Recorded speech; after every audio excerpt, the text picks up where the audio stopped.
Okay, you can see the mouse pointer moving across the screen here. Sorry, the battery is low on this. But you can see it moving. Sorry. But now, let me demonstrate. If I plug it into this left port,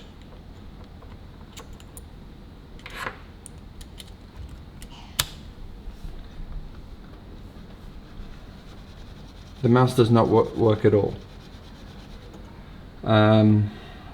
Yeah, so problem.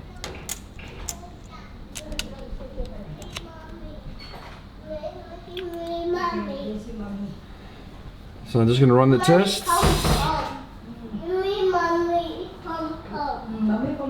And furthermore, if this thing, a light would turn on if it's USB powered, but if I plug it in here, no power.